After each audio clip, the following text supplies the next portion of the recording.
बहुत सारे पुराने ब्रांड्स थे और बहुत नए ब्रांड्स थे, तो वो तकरीबन 5-6 कंपनियां थी। और उनमें जब हमारा जो रिजल्ट आउटपुट बढ़िया आया तो हम अब ये सबको ये बता सकते हैं। Alkaline 4, alkaline 5।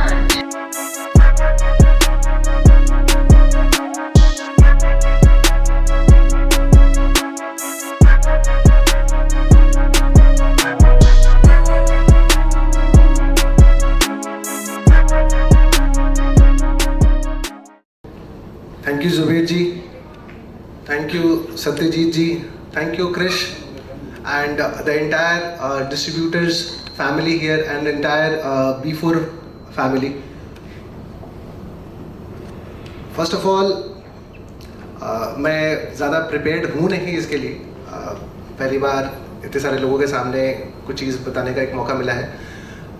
एक दो चीज़ें जो मैंने कुछ सालों में जो ऑब्ज़र्व किया है B4 के कमिटमेंट के बारे में, मैं 2022 से वाटर आयनाइज़र में काम कर रहा हूँ एंड जिस तरीके की जो कमिटमेंट है उसके बारे में मैं बताना चाहूँगा। पहले as an organisation B4 quality को बहुत ज़्यादा प्रायोरिटाइज़ करती है। जब इसके पहले भी जो हम जिस मशीन पे काम करते थे एंड उसके बाद जब हमने लाइफपुर की मशीन को फाइनलाइज़ किया, उसके पीछे जो R&D लगी, जिस तरीके के पूरे के पूरे मॉडल्स को लाके रिसर्च करना और उस रिसर्च के बाद एक मॉडल डिसाइड करना कि हम इस पे काम करेंगे, तो वो एक बहुत ही अलग लेवल पे काम किया गया ताकि हम कस्टमर्स को एक बढ़िया लेवल की क्वालिटी की चीज़ें दे पाएँ। एंड इसकी टेस्टिमनी मैं आपको बताऊंगा एक एग्जांपल से। दिल्ली में रिसेंटली क्या हुआ था कि हमें एक कस्टमर ने एक साथ 4-5 मशीन कंपनीज को एक साथ बुला लिया। 4-5 कंपनीज जो दिल्ली में ऑपरेट करती हैं उनको एक साथ एक ही जगह पे बुला लिया। तो हम अभी तक ये बात कहते थे कि हमारी कंपनी और हमारा प्रोडक्ट बेटर है, पर जब हमने सब 4-5 कंपनीज के सामने जब टेस्ट किया, चाहे वो ORP हो चाहे वो हाइड्रोजन हो, उन पैरामीटर्स पे जब हमारी मशीन सबसे बेटर निकली, तो हम अब वो भी उनको भी पता चल गया जो हमारे साथ आए थे कंपटीशन के लिए। बहुत सारे पुराने ब्रांड्स थे और बहुत नए ब्रांड्स थे, तो वो तकरीबन 5-6 कंपनियां थी। और उनमें जब हमारा जो रिजल्ट आउटपुट बढ़िया आया तो हम अब ये सबको ये बता सकते हैं कि हम ना सिर्फ कहते थे, हम क्वालिटी में भी हम बेटर हैं, बिकॉज हमने सबके सामने किया। बाकी वीडियोस हमारे अलग अलग डिस्ट्रीब्यूटर्स जो बनाते रहते हैं, चाहे वो मार्केट की टॉप कंपनी हो, उसमें कितना हाइड्रोजन आता है, कितना ORP आता है। एंड कल भी जब टाइम मिला था तो हमने मिस्टर लिन से इस बातों पे डिस्कशन किया था कि हम कैसे और क्वालिटी को इम्प्रूव कर सकते हैं, क्या क्या चीज़ों को इसमें कर सकते हैं। तो पीछे से कंपनी भी इस चीज़ पे काम कर रही है और हम साथ में मिलके इस चीज़ को और अच्छे से प्रमोट कर सकते हैं कि हमारी प्रोडक्ट की क्वालिटी अच्छी है, सर्विस को और इम्प्रूव कर सकते हैं।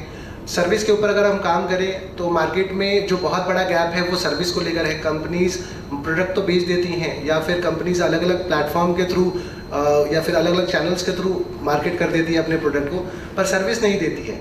जिसमें हम अगर सर्विस को कंसिस्टेंटली ठीक करें तो हम बाकी और जो कॉम्पिटिटर्स हैं उनसे कर सकते हैं।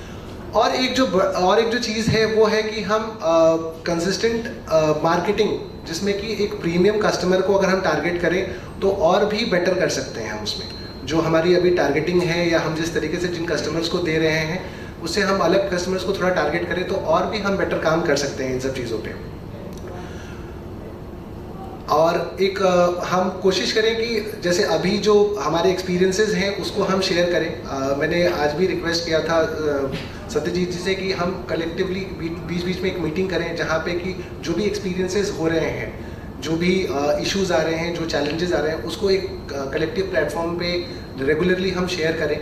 मे बी एक घंटे की मीटिंग हो जहाँ पे हम इन सब चीज़ों को बात कर पाएँ, किस तरीके से अगर हम मार्केटिंग में क्या दिक्कतें आ रही हैं, सेल्स में क्या चैलेंजेस आ रहे हैं, क्या क्या चैलेंजेस या कस्टमर के क्या क्या वहाँ पे ऑब्जेक्शंस हैं, उन ऑब्जेक्शंस को हम कैसे हैंडल कर रहे हैं, या फिर और किसी के पास क्या बेस्ट प्रैक्टिसेस हैं, जिससे कि उस बेस्ट प्रैक्टिस को यूज़ करके कलेक्टिवली मतलब जो गोल्स हैं उसको अचीव किया जाए।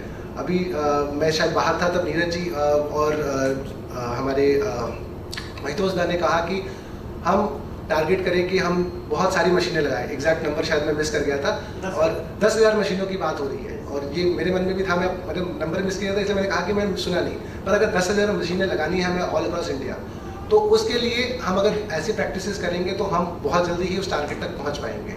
ठीक है, थैंक यू।